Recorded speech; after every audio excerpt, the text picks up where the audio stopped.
টাঙ্গাইলের ভূঁইয়াপুর পৌর শহরের পানি নিষ্কাশনের একমাত্র মাধ্যম শিয়ালকোল পশ্চিম ভূঁইয়াপুর খালটি দীর্ঘ 50 বছর পর দখলমুক্ত করেছে প্রশাসন। ফলে বর্ষা মৌসুমে পৌর শহরের জলাবদ্ধতা যেমন লাঘব হবে, তেমনি শহরের প্রাকৃতিক সৌন্দর্য বৃদ্ধি পাবে। এমন উদ্যোগকে সাধুবাদ জানিয়েছেন এলাকাবাসী। জনদুর্ভোগ লাঘবে এ ব্যবস্থা নিয়েছেন বলে জানায় কর্তৃপক্ষ।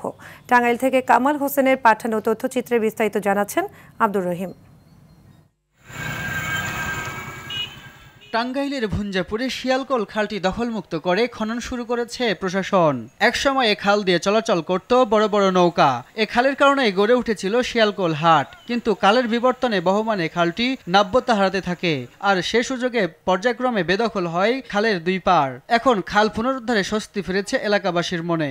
কিছুদিন আগেও গুদামে আমরা যখন তেল দিতে আসতাম, বৃষ্টির সময় দেখতাম যে ওভারফ্লো করতো, পানি রাস্তার মধ্যে উঠে যেত। খাল খননে আমাদের ভালো একটা পরিবেশ আকর্ষণ করতেছে, আর যদি রাস্তাটা হয় তাতে আমাদের আরো একটু সুবিধা হবো। এত বৃষ্টি পড়লেই বাড়িতে পানি উঠে পড়তো। আগে বৃষ্টি আইলে গেলা তলায় মলায় গেছি গা, অহানার তলাবো না।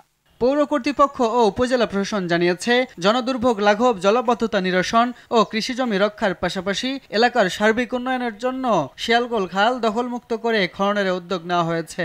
এলাকাবাসী এবং সুশীল সমাজের সার্বিক সহযোগিতায় আমরা এই কাজটি সুষ্ঠুভাবে সম্পন্ন করতে পেরেছি। আমরা এই খালেরই আরো কিছু শাখা আছে যেগুলো আমরা পরবর্তীতে খনন করার কার্যক্রম শুরু করব। এই খালের মাধ্যমে আমাদের যে জলাবদ্ধতা আছে, জলাবদ্ধতা দূর হবে। শিক্ষা প্রতিষ্ঠানের যে নিয়মিত যে পাঠদান কার্যক্রমে আর কোনো ধরনের কোনো ব্যাঘাত ঘটবে না, এবং একই সাথে বর্ষার দিনে যে কৃষকরা তাদের ফসল তারা ফলাতে পারবে। দখলমুক্ত খাল খনন করায় একদিকে যেমন নাব্যতা ফিরে পাবে, তেমনি জলাবদ্ধতা কমবে, রক্ষা পাবে ফসলি জমি ও বসতবাড়ি।